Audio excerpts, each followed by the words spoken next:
दोस्तों finally काल्की 2898 AD release हो चुकी है और मैंने ये मूवी देख ली है। तो मैं आज इसका एक जेन्युइन रिव्यू आपके लिए लेके आया हूँ।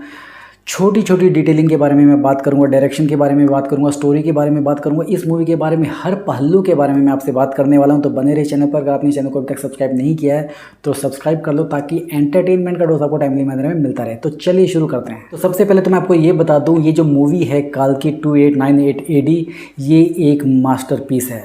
मतलब ऐसी मूवी कई सालों के बाद में मैंने देखी है। और इस मूवी के जो डायरेक्टर है वो नाग अश्विन है उनका नाम। उन्होंने इस मूवी की स्क्रिप्ट भी लिखी है और इसको डायरेक्ट भी किया है।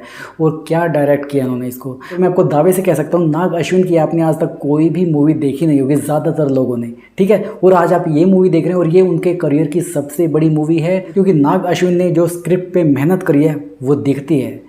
जैसे कि किसी धर्म के बारे में, किसी पौराणिक कथाओं के बारे में जब कोई मूवी बनाई जाती है ना, तो वो एक कंट्रोवर्शियल भी हो सकती है। तो उस पर हर चीज़ को बारीकी से ध्यान देना बहुत ज़रूरी होता है। नाग अश्विन ने स्क्रिप्ट पे बहुत ही बेहतरीन काम किया। उन्होंने कहीं पर भी कोई भी कंट्रोवर्सी के लिए लूप होल नहीं छोड़ा है। मैं ऐसा इसलिए कह रहा हूँ क्योंकि प्रभास की पिछले साल आदि पुरुष आई थी, जिसके अंदर बहुत सारी कमियाँ पाई गई थी। चाहे बात पिक्चराइजेशन के बारे में हो, एनिमेशन के बारे में हो, ग्राफिक्स के बारे में हो, या फिर फिल्म के डायलॉग के बारे में, हर तरह से उस मूवी को बहुत ही ज़्यादा क्रिटिसिज्म झेलने को मिला था, क्योंकि उस पर प्रॉपर तरीके से वर्कआउट नहीं किया गया था। और ये उस मूवी के डायरेक्टर्स, प्रोड्यूसर और हीरो के लिए बहुत बड़ी सीख थी कि 600 करोड़ रुपए लगाने के बावजूद वो मूवी 500 करोड़ रुपए भी नहीं कमा पाई।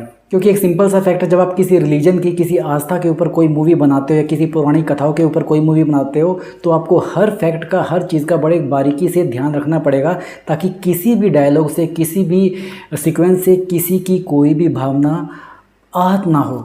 अगर ऐसा होगा तो आपको बैकफायर कर जाएगा। आदि पुरुष इसका एक जीता जागता बहुत ही फ्रेश एग्जांपल है। अब आ जाते हैं काल्की 2898 AD मूवी के ऊपर। नाग अश्विन ने काल्की के ऊपर बहुत रिसर्च करी और उसके बाद ही उन्होंने ये मूवी बनाई है। मैंने ये मूवी देखी है, मुझे देखकर कहीं पर भी कुछ भी ऐसा नहीं लगा कि इसमें कुछ भी गलत दिखाया गया है, या किसी पिक्चराइजेशन को लेके या किसी सीक्वेंस को लेके।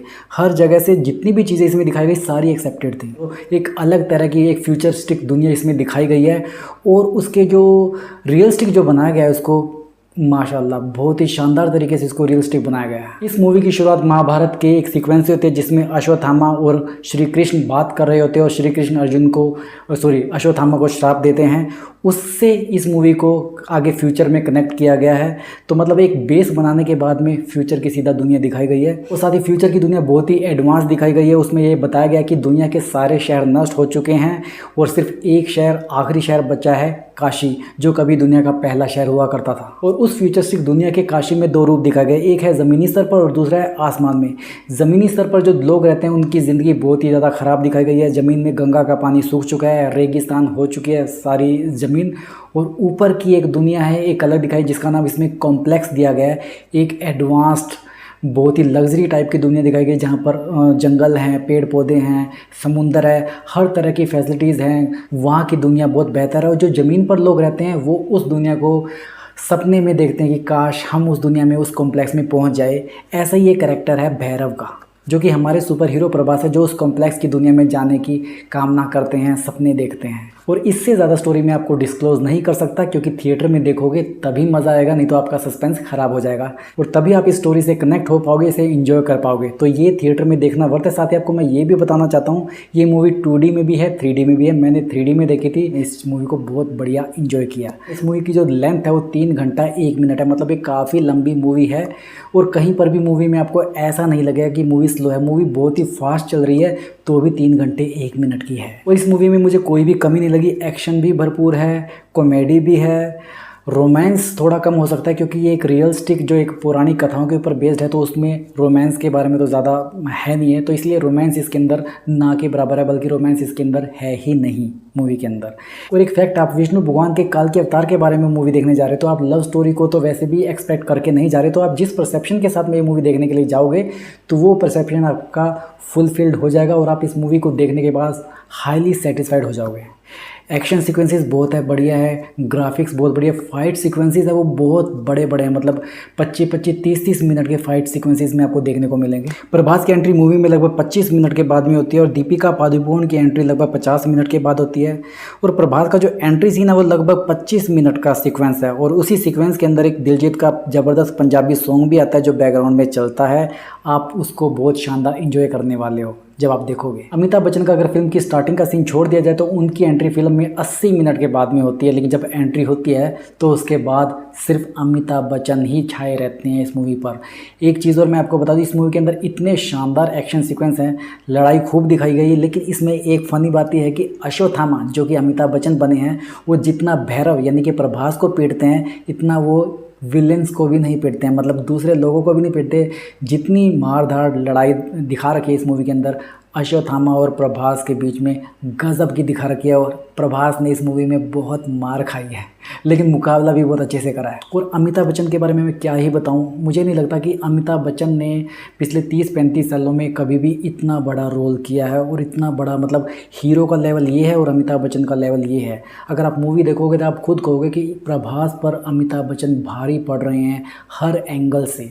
तो प्रभास का अगर स्क्रीन काउंट भी आप देखोगे तो प्रभास का स्क्रीन काउंट अमिताभ बच्चन के स्क्रीन काउंट से बहुत ही कम है। और ऑब्वियस बात है, वो अश्वत्थामा है तो उनका जो कैरेक्टर है प्रभास के कैरेक्टर के मुकाबले काफ़ी ज़्यादा स्ट्रॉन्ग दिखाया गया है, वो इसकी ज़रूरत भी है स्क्रिप्ट की। और विलन के बारे में बात करूँ तो इस मूवी का विलन कौन है, इसके बारे में थोड़ी मेरी विजिबिलिटी क्लियर नहीं है और ना ही क्लियर रखी गई है। हालाँकि एक विलन मूवी में दिखाया गया जिसका नाम सुप्रीमो है, कली नहीं है जो पुरानी कथाओं के हिसाब से कली होना चाहिए था, वैसा नहीं है इसके अंदर।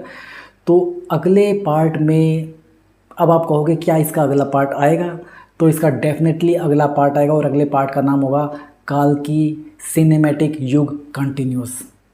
ठीक है, काल्की 2898 AD सिनेमैटिक युग कंटिन्यूस, ये अगले पार्ट का नाम होगा। और उस पार्ट में शायद नया विलन, बहुत बड़ा विलन आ सकता है। और अगले पार्ट जब आएगा तो शायद विभीषण की भी एंट्री होगी, क्योंकि विभीषण को भी अमरता का वरदान मिला है, वो भी आज भी जिंदा हैं और भगवान विष्णु के अवतार कली के लिए इंतज़ार कर रहे हैं। और एक चीज़ और आपको अगले पार्ट में देखने को मिल सकती है, वो है महाभारत का युद्ध। महाभारत का युद्ध के कुछ सीक्वेंसेस इस मूवी के अंदर दिखाए गए हैं, कुछ शुरू में दिखाए गए हैं, कुछ लास्ट में भी दिखाए गए हैं। और इस मूवी को आप बच्चों के साथ में भी देख सकते हैं। मुझे नहीं लगता कि इस मूवी में कहीं पर भी कुछ ऐसा है जो आप बच्चों के साथ में नहीं देख पाएँ।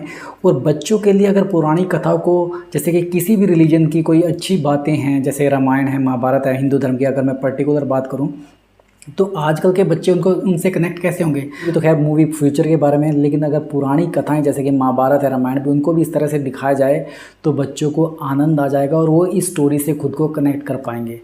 आदि पुरुष में जैसा किया था, मैं वैसी बात नहीं कर रहा हूँ। मैं अच्छी लैंग्वेज, अच्छे ग्राफिक्स के साथ में भी मूवी को बनाया जा सकता है और हिट कराया जा सकता है। और मैं आपको दावे से कह सकता हूँ ये मूवी 600 करोड़ रुपये के बजट में बनी है और आराम से 700-800 करोड़ रुपये, हो सकता है 1000 करोड़ रुपये तक भी ये पैसा कमा लेगी। और लास्ट में एक बार फिर मैं इस मूवी के बारे में आपसे कहूँगा कि ये एक मास्टरपीस मूवी है। ऐसी मूवी सालों में बनती है। अगर आप इस वीकेंड पर इस मूवी को देखने का प्लान कर रहे हैं तो बिल्कुल सही कर रहे हैं। ये मूवी एक बार देखना थिएटर में वर्थ है। आप फैमिली के साथ में जाइए, इसको एंजॉय कीजिए, आपकी सारी थकान दूर हो जाओगी और जब आप बाहर निकलोगे आपके अंदर एक अच्छी एनर्जी और अच्छी पॉजिटिविटी होगी। इस मूवी के अंदर कोई भी नेगेटिविटी नहीं दिखाई गई है। जैसा कि आप आजकल की मूवीज़ में देखते हो, मार धाड़, खून खराबा, वायलेंस, सब कुछ होता है। इस मूवी के अंदर सब कुछ है, लेकिन एक बहुत ही पॉजिटिव वे में, आपको कहीं पर भी कुछ भी गलत दृश्य नहीं दिखेगा। तो दोस्तों ये तो था मेरा जेन्युइन रिव्यू काल्की 2898 AD के बारे में। मैंने एक एक डिटेलिंग के साथ में आपको हर चीज़ बताई है। और अब आप बताइए आपको मेरा ये वीडियो कैसा लगा। अगर आपको ये वीडियो अच्छा लगा तो इस वीडियो को लाइक ज़रूर कीजिए। ऐसे ही और एंटरटेनमेंट वीडियोज़ के लिए चैनल को सब्सक्राइब कीजिए और जाइए इस मूवी को एंजॉय कीजिए। नमस्कार।